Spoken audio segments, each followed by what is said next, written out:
Voilà, bonjour tout le monde et bienvenue dans cette vidéo sur vos TP d'électronique. Donc je suis en salle d'électronique, en salle D107. Et donc on va traiter les TP qui sont dans ce fascicule que je vous ai envoyé. Et le premier TP, c'est le TP concernant les diodes. Alors dans la première partie de ce TP, normalement vous deviez tracer point par point les caractéristiques de ces diodes, c'est-à-dire tension au bord de la diode en fonction du courant. Voilà, alors on va faire ça un petit peu autrement, puisque dans une deuxième partie, il y a moyen de tracer ces caractéristiques très directement sur l'oscilloscope. Donc on va prendre cette deuxième méthode, parce qu'elle est bien plus rapide. Et puis de toute façon, voilà, c'est moi qui vais faire les manipulations. Donc voilà, c'est un peu plus complexe à prendre en main, mais ça ne posera pas de problème. Alors je vais vous montrer les diodes qu'on va tester. Donc ça, déjà, ça c'est le premier composant, voilà. J'espère que ça va être net à la caméra. Donc ça c'est une diode qui s'appelle la N4007, voilà, qui tient à 1000 volts en inverse et qui peut conduire jusqu'à 1 ampère moyen, voilà, sans être détruit par la chaleur. Et c'est intéressant de voir comment est repérée la cathode. Donc le petit anneau qui est là, c'est le K de la cathode de la diode. Voilà, et ça veut dire que le courant peut circuler de l'anode qui est là vers la cathode, donc dans ce sens-là. Et dans ce sens-là, le courant sera bloqué. Voilà, normalement c'est ce qu'on doit voir en première approximation. Voilà, les autres composants qu'on testera ici, ça c'est une diode, alors pareil, elle a sa cathode repérée par un anneau noir cette fois.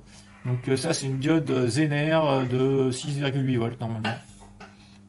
Voilà. Et puis des diodes un peu particulières, c'est des diodes dites électroluminescentes, puisqu'elles peuvent faire de la lumière. Autrement dit des LED aussi, c'est plus connu sous ce nom-là. Maintenant, puisque ça permet de faire les lampes qui éclairent nos maisons et compagnie maintenant. Voilà. Donc là c'est une petite LED d'affichage rouge, et puis ici il y en aura une verte. Voilà. Et j'aurais bien aimé en avoir une bleue, mais j'en ai pas. Donc on va faire comme ça. Alors ce que je vais faire là, je vais faire le circuit. Alors voilà, le circuit que je vais câbler, alors j'espère que ça sera bien visible, c'est ce circuit là, avec un GBF qui va envoyer une tension variable, ce qui va envoyer un courant variable. Et comme ça dans le circuit, et on va s'arranger donc pour mesurer la tension borne de la diode et le courant qui passe dans la diode, on l'aura en mesurant la tension borne d'une résistance qui est en série avec la diode. Et pourquoi la tension? Eh bien ça aura bien l'image du courant d'ailleurs, eh bien parce que au bord d'une résistance vous avez la relation U égale RI. Donc en fait R vaut 100 ohms, donc la tension qu'on va mesurer ici, ça sera 100 fois le courant qui passe dans cette branche et donc qui traverse la diode. Voilà, et on va commencer non pas avec la diode Zener, mais avec la diode AN4007. Voilà, donc je vais faire le câblage, et puis rendez-vous, une fois le câblage fait, avec ces diodes et tous les fils qui conviennent. Voilà, je vous montrerai ça avec l'appareil photo. Allez, à tout de suite.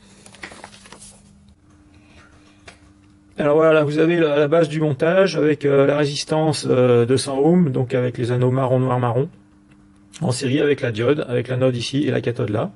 Le tout alimenté par les fils du GBF, alors qui sont reliés là, et puis je vous montre un petit peu. Donc ensuite ça va là, ça rejoint ces deux fils là, noir et rouge. Voilà, on va dézoomer un petit peu. Voilà, et ensuite on finit ici dans le GBF, et le GBF lui il délivre, alors il y a quelques réglages qu'on essaie de voir un peu. Voilà, donc actuellement il délivre une sinusoïde ici à 100 Hz. 100 offset et une amplitude de 5 volts qu'on va monter, on va mettre au maxi. Voilà. 20 volts crête à crête, c'est-à-dire 10 plus ou moins 10 volts. Voilà. Donc qu'est-ce qui se passe a priori quand on fait ça? Eh bien donc un coup dans ce montage là, voilà. Donc un coup le courant a envie de circuler comme ça et un coup dans l'autre sens. Donc quand il va circuler comme ça, normalement la diode doit être passante et dans l'autre sens elle doit bloquée. Quand elle est passante, on doit avoir à ces bornes à peu près 0,6 volts et sinon une tension qui est la tension GBF. Voilà. Alors pour mesurer tout ça, eh bien je vais câbler l'oscilloscope. On va prendre un peu de recul. Voilà. Donc je vais câbler l'oscilloscope. Donc l'oscilloscope il est là. Il est prêt à visualiser tous les signaux. Alors ce que je vais peut-être faire dans un premier temps, voilà, il y a sa trace là qu'on voit plus ou moins. Peut-être éclairer un peu l'affichage. Voilà. Bon, j'espère que vous verrez quelque chose un peu. On le mettra en face. Surtout, je vais me brancher ici là. Voilà. Donc je vais mettre. Alors la masse d'oscilloscope, je vais la mettre ici. Donc elle sera différente de la masse du GBF. Donc je vais être obligé d'utiliser un isolateur de terre, parce que sinon, si les deux masses sont reliées à la terre, eh bien c'est comme si je mettais un fil entre là, et la diode serait court-circuitée. Voilà. Donc ça c'est prévu, mais donc voilà, je relie la masse de l'oscillo, allez je le fais, masse de l'oscillo, voilà, que je relie ici avec un fil, le marron par exemple, voilà, et je le mets là. Et ça ne posera pas de problème parce que j'ai un isolateur de terre sur le GBF, sinon ça ne marcherait pas. Voilà. Et puis sur ma voie, sur mon autre voie, eh bien conformément donc au schéma qui est ici, hein, je vais mettre ici la masse de l'oscillo. Ici je vais mettre Y1, donc c'est la tension borne de la zénère, de la diode. Et mais par contre on voit que pour mesurer VAK, normalement il aurait fallu mettre Y1 là et la masse ici. Donc la voie 1, il faudra que je pense à l'inverser dans l'oscilloscope. Et puis ici, voilà, et puis je mettrai la voie 2 ici pour avoir la tension borne de la résistance qui sera l'image du courant. Voilà. Bon, bah, je fais ces câblages et puis on reprend juste après. Voilà, donc là j'ai branché l'oscilloscope, il y a tous les fils qui relient, mais j'ai enlevé la diode. La diode elle va là normalement, je l'ai enlevée temporairement, et comme ça me permet de jeter un œil à l'écran de l'oscilloscope pour voir quoi, si je le zoome un peu. Bah, pour le moment je vois simplement la sinusoïde qui est fournie par le GBF, et bah ça c'est sur la trace de la tension aux bornes de la diode. Et puis par contre la trace en courant elle vaut 0, puisque effectivement il n'y a pas de courant qui passe puisque j'ai pas mis de diode. Donc maintenant je vais mettre la diode, comme ça, voilà, donc je branche la diode en lieu et place, ça modifie les traces. Alors, je sais pas, donc là je vous montre qu'il y a la diode, voilà, vous la voyez, elle est en place, et on regarde les traces, et on va se mettre bien en face, pour bien voir les traces sur l'oscilloscope, et puis interpréter, voilà, donc là elles sont bien là. Voilà, comme ça. Ok. Alors sur ces traces d'oscilloscope, qu'est-ce qu'il faut remarquer? Voilà, allez, je vais les zoomer bien. Voilà, donc j'ai trigué avec le petit bouton des trigues, voilà, la petite flèche de trigue, comme on fait d'habitude. Alors sur ces traces, déjà, ça c'est la trace en courant, la bleue, donc là on voit une bosse de courant. Ça c'est quand la diode peut conduire, et puis quand on cherche à faire passer du courant inverse, elle bloque tout. Voilà. Et par contre, quand la diode est conductrice, par exemple ici, la tension à ces bornes devrait être de 0,6 volts, et là on voit qu'elle est plutôt de moins 0,6 volts. Elle est un peu en dessous du 0. Donc ça c'est parce que, je vous ai dit, la voie 1, il faut l'inverser. Donc là je vais dans l'oscilloscope, alors j'appuie sur le bouton CH1, là. Voilà. Et dans le bouton CH1, dans le menu ici, j'ai inversé, désactivé, donc je vais activer. Voilà. Et cette fois ça correspond bien, donc on va zoomer un peu. Voilà, donc là vous avez le calibre, vous avez un volt par division, par carreau, et vous voyez que là la tension quand la diode est passante, elle est à peu près, elle fait pas tout à fait un carreau, quoi, un carreau et quelques, donc la tension là doit être de l'ordre de 0,6, peut-être 0,7 volts. Voilà, pour la mesurer avec les curseurs, je vais mettre un curseur, amplitude, voilà, j'en mets un là-haut. Voilà, celui-là il donne 720 millivolts, vous voyez. Donc là c'est un peu plus que 0,6 volts. Voilà. Et c'était pour avoir une idée. De toute façon, là, on va pas s'embêter trop avec les curseurs. On va revenir à un calibre qui permet de tout avoir. Voilà. Et donc là, on voit à peine les 0,6 volts, parce qu'on a un calibre 5 volts par division. Et on voit quand la diode est bloquée, c'est que la tension à ces bornes est plutôt négative, ou plus exactement inférieure à 0,7 volts. On le voit assez bien. Voilà. Mais c'est pas ça alors qu'on voulait obtenir. Après, je vais basculer l'oscilloscope, donc on va faire un petit H1. Donc ici, je vais appuyer sur un bouton qui s'appelle le mode, dans le mode affichage, ici, voilà, je fais apparaître. Et ici, je vais choisir le mode XY. Voilà. Et dans ce mode XY, eh bien, qu'est-ce qu'on va avoir? Ici, on a la tension borne sur cet axe, la tension borne de la diode, et ici, le courant dans la diode. Alors on va zoomer un petit peu, hein. On va zoomer dans les deux axes. Zoomer. Voilà. Et là on voit la courbe caractéristique de la diode, telle que vous l'avez vue en TD, avec cette montée exponentielle, hein, puisque la modélisation de la diode réelle c'est avec une exponentielle. Et on voit que dès qu'on dépasse, donc ici on a 200 millivolts par carreau, donc 200, 400, 600 millivolts, la diode se met à conduire, c'est-à-dire qu'il y a un courant ici positif qui circule.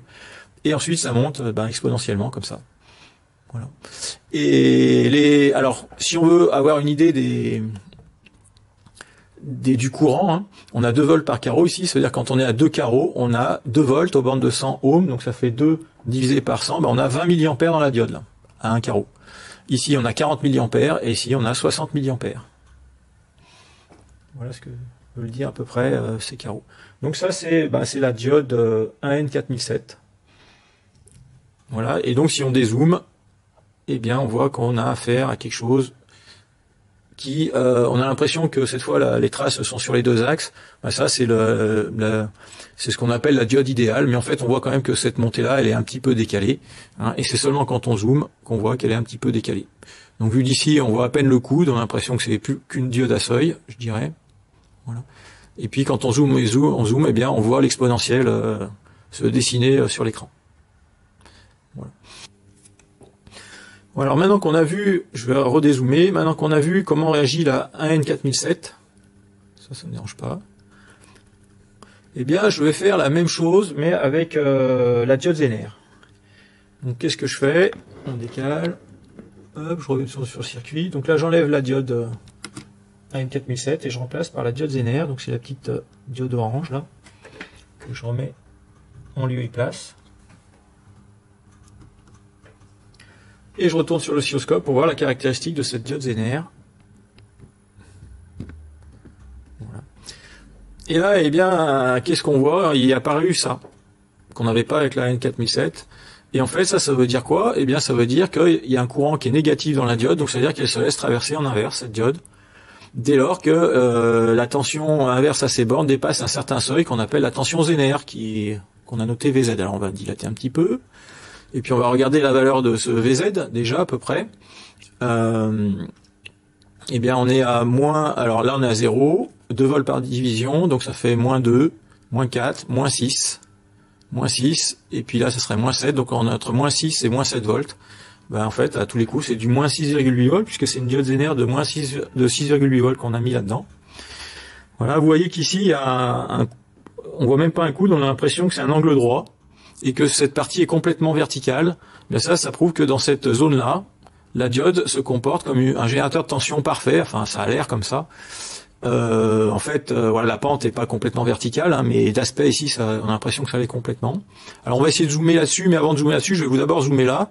On zoome ici, et on s'aperçoit de quoi? Bah ici, on a à peu près une caractéristique qui ressemble à celle qu'on avait pour la N4007, c'est-à-dire dans le sens direct, une diode Zener, c'est une diode normale. Vous voyez, cette fois je suis à 200 millivolts, donc le seuil de conduction, c'est 200, plus 200, plus 200, 600, 600 et quelques millivolts. Voilà, 0,7 volts peut-être, quelque chose comme ça, et puis on a un coude.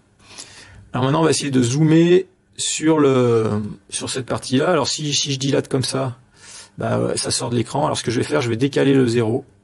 Voilà, je vais essayer de le décaler. Et puis on va zoomer. On va essayer de zoomer. Alors je sais pas si je vais réussir à récupérer. Si, voilà. Donc là, on commence à voir, alors ça devient un peu flou, mais on commence à voir qu'il y a eh bien une pente qui est non complètement verticale. Voilà. Et le fait qu'elle soit pas verticale, ben, ça fait que cette diode Zener sera pas tout à fait une source un générateur de tension parfait, hein, quand elle conduit en inverse.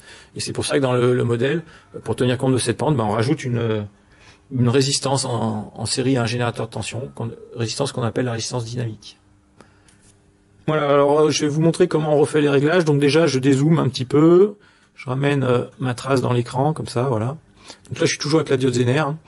Et il faut que je règle le 0. Alors pour régler le 0, en fait, je vais être obligé de revenir en affichage Y de t, c'est-à-dire les traces en fonction du temps. Et vous voyez, le 0 de la trace jaune, il est là, et je le remets pile poil au 0, en vérifiant ici que j'ai bien le 0. Voilà. Comme ça, le 0 est bien réglé. Je reviens en mode XY. Voilà, je retrouve ma courbe caractéristique de Zener vue de loin. Voilà, alors maintenant, on va aller sur le schéma, et je vais remplacer la Zener par une diode électroluminescente. Donc on va commencer par la rouge. Donc la rouge, je la mets comme ça, a priori. Donc il y a en théorie un sens à respecter. Voilà. Donc la diode électroluminescente, elle est éclairée là, j'espère que vous verrez ça. Voilà, si je débranche là, elle va s'éteindre. Voilà. Donc elle, quand elle est traversée par un courant, elle envoie de la lumière. Et on va regarder un peu ce que ça donne sur la trace.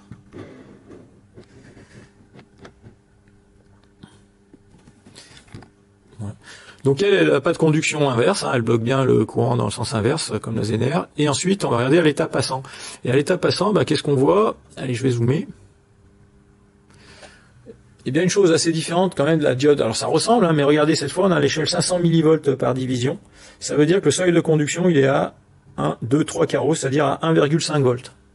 Donc cette diode se met à conduire à partir de 1,5 volts. Donc un seuil de tension bien plus élevé. Voilà, et bien ça c'est parce qu'elle a besoin de plus de tension pour pouvoir produire de la lumière, celle-ci. Et encore la lumière rouge, c'est de la lumière à faible énergie, parce que c'est les photons rouges sont moins énergétiques que les verts. Et vous allez voir que quand je vais passer à la LED verte, ce que je vais faire maintenant, donc je vais enlever la LED rouge, et je vais passer à la LED verte.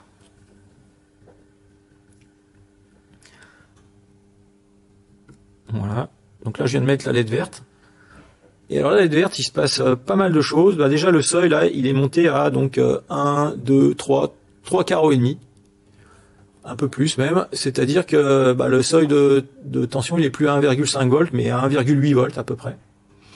Voilà. Et puis alors là vous voyez que au lieu de monter quasi à la verticale, cette fois on va dézoomer, hein, c'est beaucoup la pente est beaucoup moins verticale qu'avant. Ça veut dire que cette diode électroluminescente aura une résistance dynamique beaucoup plus élevée, hein, que la rouge, qui déjà avait une résistance dynamique beaucoup plus élevée que la verte. Je vais vous remettre la rouge pour que vous puissiez bien comparer.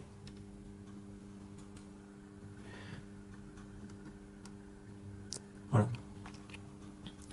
Donc par écrit sur votre compte rendu de TP que vous allez m'envoyer, il faudra me dire que la diode rouge a une tension de seuil supérieure à une diode standard au silicium, hein, autour des 1,5 volts. Par contre, sa tension de seuil est inférieure à celle de la verte. Pareil, comme sa pente est beaucoup plus verticale, c'est-à-dire qu'elle a une résistance dynamique beaucoup plus faible que la LED verte. Voilà. Et enfin, si on mettait une LED bleue, donc les photons bleus, c'est ceux qui ont le plus d'énergie, eh bien on verrait que la tension de seuil, cette fois, dépasse les 2 volts avec une LED bleue. Voilà, mais j'en ai pas, donc je peux pas vous le montrer. Voilà, ça vous permet déjà de voir toutes les caractéristiques de toutes ces diodes. Voilà, donc c'est déjà une bonne chose. Voilà, je vais couper la vidéo pour préparer la partie suivante du TP. À tout de suite. Voilà, maintenant on va aborder la partie 5 du TP qui s'appelle redresseur simple alternance. Je vais zoomer un petit peu, voilà, sur le circuit. Donc le principe c'est qu'on a un secondaire de transfo ici qui délivre une tension alternative qu'on verra à l'oscilloscope.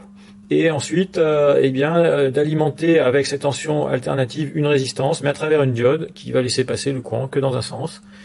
Et puis l'idée c'est d'observer la tension au bord de la résistance et comparer avec la tension alternative qui sort du transformateur. Voilà. Alors, je vais essayer de vous montrer un petit peu. On va regarder, on va se tourner un peu là. Donc là vous avez le circuit qui est câblé.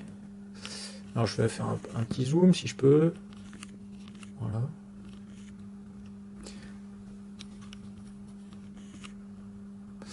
Voilà, donc ça c'est une résistance de 220 ohms, une résistance de puissance, parce qu'il y a quelques watts dedans. Donc elle fait 2 watts, elle est un peu plus grosse. Et puis la fameuse diode tout à l'heure, la N4007. Et là, ces deux fils-là, c'est relié par un fil. Alors, je vais dézoomer. Voilà. Fil rouge, fil noir. Et ça va se prendre où? Eh bien, ça va se prendre dans la table là-bas. Allez, je vous montre. Voilà. Voilà, les deux fils se prennent.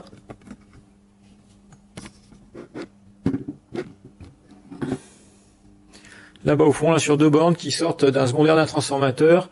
Je vais vous montrer le transformateur où il est, mais de toute façon vous verrez pas grand-chose parce qu'il est tout caréné. Voilà, cette machine-là, c'est le fameux transformateur qui délivre la tension, on va voir, qui est de 14 volts efficace en fait. Voilà. Allez, on revient devant. On regarde tout ça. Alors ce que je vais faire là, sur mes connexions qui amènent la tension secondaire du transformateur, je vais brancher la masse de l'oscillo et puis la voie 1 ici. Voilà. Et quand je fais ça, alors je vais vous montrer qu'est-ce qui apparaît sur l'oscillo. Eh bien on voit la fameuse sinusoïde. Voilà, là je débranche, elle disparaît, je branche, elle apparaît. Alors cette sinusoïde, si on cherche à regarder un peu pour voir à quoi elle correspond. Donc on est à 5 volts par carreau, 5, 10, 20, 15, quasiment 20 volts, 18 volts sur la crête. Voilà, donc vous faites 18 divisé par la sine de 2, ça vous donnera à peu près la valeur efficace de cette sinusoïde qui est autour des 14 volts. Voilà ce qui se passe. Alors ensuite sur la voie 2, qui est, je vais dézoomer, qui est ici, là, voilà, je vais brancher ce fil-là, je vais venir chercher, et je vais le brancher, eh bien, je vais le brancher voilà, ici, entre la diode et la résistance, pour venir chercher cette tension. Donc je le fais en branchant un petit fil rouge, comme ça. Et je branche. Voilà. Et là, on regarde, et pas trop de surprise. Alors, on va interpréter cette trace quand même, hein, parce que c'est assez important. On zoome. Alors, qu'est-ce qui se passe? Quand la tension d'entrée est négative, eh bien, la tension de sortie vaut 0, parce qu'il n'y a pas de courant qui passe dans la diode. La diode bloquée à l'envers, donc pas de courant dans la résistance, pas de tension. Par contre, quand la tension sortie du transfo est positive, la diode est passante, et on voit que les deux courbes se suivent à peu près, mais pas tout à fait. C'est-à-dire que si je vais zoomer, alors on va zoomer, on va voir si on y arrive. Voilà. Pareil, il y a du mal à faire l'autofocus. Voilà. Bon, je pense que là, vous allez voir. Et bien, vous voyez que les deux courbes sont pas tout à fait confondues. Pourquoi? Parce que entre les deux, il y a un écart qui vaut 0,6 volts. Justement, la tension, la chute de tension au bord de la diode à l'état passant. À peu près. Voilà, on pourrait mettre des curseurs et voir que ça fait à peu près 0,6 volts. Hein. Ce petit écart entre la bleue et la jaune à l'état passant. Alors ça, c'est ce qu'on a dans les alimentations au début, hein, pour comment dire, essayer de transformer cette tension alternative en tension continue. Et ensuite, eh bien, comme on a vu en TD, pour rendre cette tension beaucoup plus constante, eh bien, la technique, c'est de rajouter un condensateur en parallèle de la résistance. Alors, je vais vous montrer le condensateur. Voilà. Donc le condensateur, il est là. Est-ce qu'il apparaît? Ouais. Est-ce qu'il va pouvoir me le zoomer correctement? Ouais, c'est ça. Alors c'est un condensateur de 470 microfarads, 25 volts. Il faut faire un peu attention puisqu'il est polarisé. Alors une technique pour repérer la patte plus et la patte moins, c'est que la patte plus est plus longue que la patte moins normalement, mais ça faut se méfier parce qu'il suffit que quelqu'un coupe les pattes et c'est pas bon. Et sinon ici vous avez, voilà, sur cette partie-là, je sais pas si c'est bien visible, pas sûr. Peut-être là. Voilà, ici vous avez une flèche avec un moins qui indique que cette patte est la patte moins. Voilà, donc si on branche à l'envers, il explose, hein, donc faut faire un peu attention. Alors ça c'est un petit condensateur, s'il explose ça sera pas trop méchant, mais sinon faut faire un peu attention. Donc je vais le brancher en parallèle de la résistance de 220 ohms, et vous allez voir la modification des traces, là ça va être spectaculaire, je vous montrerai après sur la plaque à quoi ça ressemble. Voilà. Donc je fais attention aux polarités comme j'ai dit. Voilà. Et là, vous voyez que la tension au bord de la résistance et au bord du condensateur, puisque les deux sont en parallèle, hein, c'est la même tension, et bien cette fois, elle ne retombe pas à 0. Qu'est-ce qui se passe? Eh bien, le condensateur mémorise la tension maximale fournie par les crêtes des sinusoïdes, enfin aux 0,6 volts près de la chute de tension au bord de la diode. Et ensuite, entre deux crêtes, eh bien, le condensateur il mémorise, mais il se vide un petit peu parce que c'est lui qui fournit le courant à la résistance. Donc en fait, il se vide, jusqu'à ce qu'il y ait une nouvelle crête de la sinusoïde qui vient, à travers la diode, refaire le niveau de tension au bord du condensateur. Voilà. Alors ce que je vais vous montrer, c'est que si on débranche la résistance, c'est-à-dire on enlève la fuite qui vide le condensateur, hein, qui est une sorte de réservoir de tension, entre deux sinusoïdes. Donc je débranche la résistance. Ouf, je me suis brûlé parce qu'elle est un peu chaude. Parce qu'il contient pas mal de puissance dedans. Je prends un petit mouchoir. Voilà, je la débranche. Et là, vous voyez que typiquement, le condensateur ne se vide plus entre deux crêtes de sinusoïdes, parce qu'il n'y a plus de consommateur de courant sur la sortie. Voilà. Allez, je rebranche la résistance. Je vais tout vous montrer. Donc, je rebranche la résistance. J'espère que je vais pas me brûler. Voilà, avec la résistance. Voilà, et maintenant, sans le condensateur. Et avec le condensateur. Voilà. Je vous montre à quoi ressemble tout ça sur la plaque. Sur la plaque à essai, voilà. Je vais zoomer un petit peu. J'ai perdu la netteté. Voilà. Donc le condensateur qui est là, voilà, quand j'enlève, je débranche la patte là. Et puis quand je le remets, je remets la patte, etc. Je fais pas avec la résistance. Voilà comment je manipule. Donc ça, c'est la première étape pour faire une tension à peu près constante qui ondule un petit peu. Et ensuite, on va voir comment on fait une bonne référence de tension en rajoutant derrière un système à diode Zener et résistance. Alors ça va être l'objet de la manip suivante. je vais montrer sur le fascicule. Voilà, donc la manip, voilà. Donc la manip suivante, là, ça va être la stabilisation de tension par diode Zener. Voilà. Ce qui est écrit ici, voilà. Et donc, on regarde un peu le schéma. Donc, ce qu'on va faire ici, on va brancher. Alors, on va simuler une ondulation avec un GBF qui délivre une tension de 10 volts en moyenne, qui oscille en fait entre 9 volts et 11 volts. Ah non, moyenne de 9 volts, pardon. À laquelle se rajoute une ondulation sinusoïdale de 1 volt. Donc, elle va osciller entre 8 et 10 volts, cette sinusoïde. L'ondulation, je vais la mettre à 100 Hz. Alors pourquoi 100 Hz? Dans un redresseur simple alternance, l'ondulation c'est plutôt du 50 Hz. Mais dans les redresseurs double alternance qu'on a vu en TP, comme on refait le plein du condensateur 2 fois par période de sinusoïde, eh bien ça fait du 100 Hz. Voilà, mais bon, de toute façon, ça n'a aucune incidence. Hein. Et donc, en fait, qu'est-ce qu'on fait? Cette tension qui ondule, on l'applique à travers ce système résistance plus diode Zener qui sera traversé en inverse. Et donc, avec la tension assez borne qui va rester, a priori, très constante. Voilà, je vais faire le câblage et puis je vous montre les traces, sur l'oscilloscope. À tout de suite. Voilà, donc j'ai réalisé ce circuit, donc je vais montrer sur la plaque. Sur la plaque, qu'est-ce qu'on a?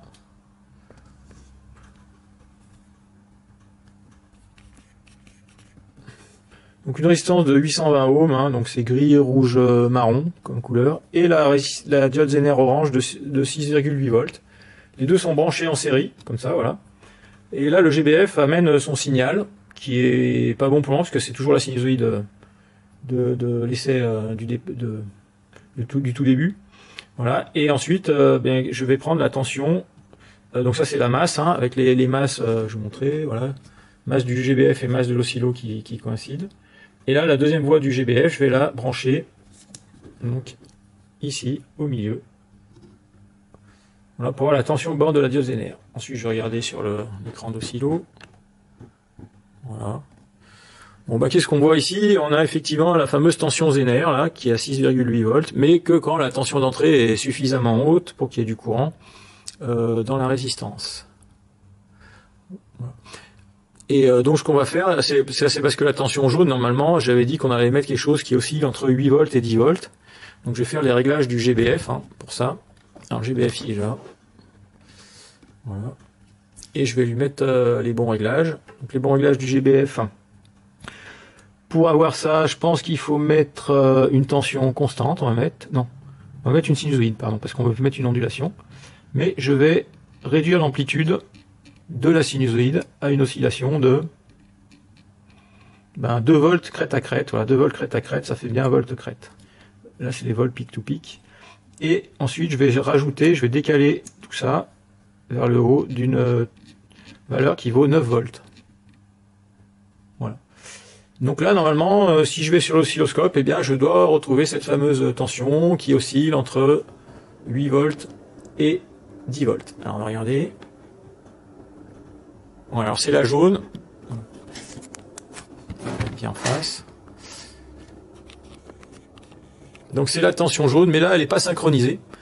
Pourquoi elle n'est pas synchronisée? Eh bien parce que il faut que la petite flèche jaune ici soit entre le min et le max. Mais comme il y a très peu d'ondulation, eh bien on a du mal à synchroniser. Bon, qu'est-ce que je vais faire pour ça? Ça va être compliqué de synchroniser. Si je la double, voilà, elle sort de l'écran là, pour avoir un peu plus d'ondulation. Alors ce que je vais faire, je vais décaler les zéros, c'est-à-dire que les zéros qui sont là, alors je vais doubler la sensibilité, et les zéros qui sont là, je le descends. Voilà, je vais le mettre ici, là, à moins 2 carreaux, voilà, très bien, moins 2 carreaux. Et du coup, je vais mettre la même échelle pour la bleue, et je mets le zéro au même endroit aussi. Je vais essayer d'être bien précis. Voilà. Donc qu'est-ce qu'on voit? Bien cette fois, la tension aux bornes de la diode Zener a l'air parfaitement constante, c'est-à-dire qu'elle joue parfaitement son rôle de stabilisation de tension ou de générateur de tension. Enfin, en apparence. Voilà, parce qu'en fait, si on zoome et si on va chatouiller un petit peu, eh bien, on va trouver qu'il y a quand même un peu d'ondulation aux bornes de cette tension Zener. Alors pour zoomer, qu'est-ce que je vais faire? Je vais augmenter la sensibilité ici sur l'oscilloscope. Hein. Je vais vous montrer les boutons. Voilà. Voilà, donc là j'augmente la sensibilité, mais en fait le problème c'est que la trace bleue, ben, elle part dans les choux là. Donc en fait on va utiliser une fonction de l'oscilloscope que vous avez peut-être jamais trop utilisé. C'est le fameux couplage. Alors je vais vous montrer déjà ce que ça fait, ouais, le couplage sur la voie jaune déjà. Voilà, pareil la voie jaune, si je cherche à zoomer, ben elle part dans les choux et je vois plus la trace. Alors vous voyez que là il est en couplage CC, la voie jaune, et ben je vais la mettre en couplage AC. Et quand je mets en couplage AC, en fait, ça enclenche un filtre passe-haut à l'entrée de l'oscilloscope de type CR, condensateur résistance. Et qu'est-ce que ça va faire, ça? Eh bien, ça va enlever la composante continue de cette trace. C'est-à-dire, là, elle flotte à tout ça au-dessus du zéro. Et bien là, elle va tomber centrée sur le zéro. Alors, il faut que je remette ma petite flèche ici pour que ce soit synchronisé. Et ce que je vais faire maintenant, ben, je vais aller sur la voie 2, et je vais faire pareil. Voilà. Et une fois que j'ai fait ça, et ben cette fois je peux zoomer. Je peux même remettre mes zéros, d'ailleurs bien au milieu de l'écran, comme ça on voit bien. Comme ça. Et puis comme ça. Et je zoome, et je zoome, et je zoome, et je zoome. Et qu'est-ce que je vois apparaître? Ah, une ondulation. Sur la tension bande de la Zener. Voilà, mais alors elle est tellement faible, hein, parce que là, vous voyez l'échelle, je suis à 5 millivolts par carreau. Et cette ondulation, elle est noyée dans le bruit, parce que à 5 millivolts, eh bien, on capte beaucoup de bruit. Alors ce qu'on va faire, on va faire un petit réglage de l'oscilloscope qui va permettre d'éliminer le bruit. Alors, je vais essayer de vous montrer ça, là. On va déplacer l'oscillo. On va dézoomer un petit peu. Voilà. Donc dans le menu acquisition, là, qui est ici, voilà, il y a un bouton, là, acquisition. Et on va activer ce qu'on appelle le mode moyen-âge ici. Le mode moyen-âge, ça va faire qu'il fait plusieurs acquisitions. Voilà, on va même leur faire un peu plus encore. 64 acquisitions. Et il fait la moyenne de toutes ces acquisitions. Voilà. Et ça permet, comme le bruit est aléatoire, au fur et à mesure des acquisitions, le bruit s'annule. Et là, on commence à voir assez bien la fameuse ondulation sur la tension Zener. Et on va même pouvoir la mesurer précisément. Alors si on fait à la louche, ça fait plus de millivolts, moins de millivolts, plus un petit résidu ici. Ça fait à peu près 4 millivolts. Allez, à la louche 5 millivolts. Si on voulait être plus précis, on le ferait avec les curseurs. Voilà, on va le faire. Curseur sur CH2.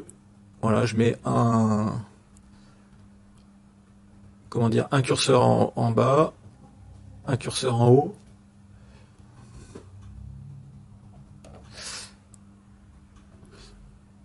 Voilà, delta V, il est marqué ici 5,04 millivolts.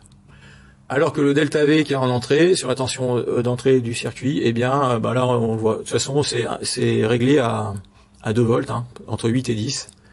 On peut s'en apercevoir, on peut faire la mesure, si vous voulez, on peut vérifier. On remet les curseurs amplitude, mais on met sur CH1, donc on retourne sur CH1. Voilà. Et puis, on met un curseur tout en bas, un curseur tout en haut.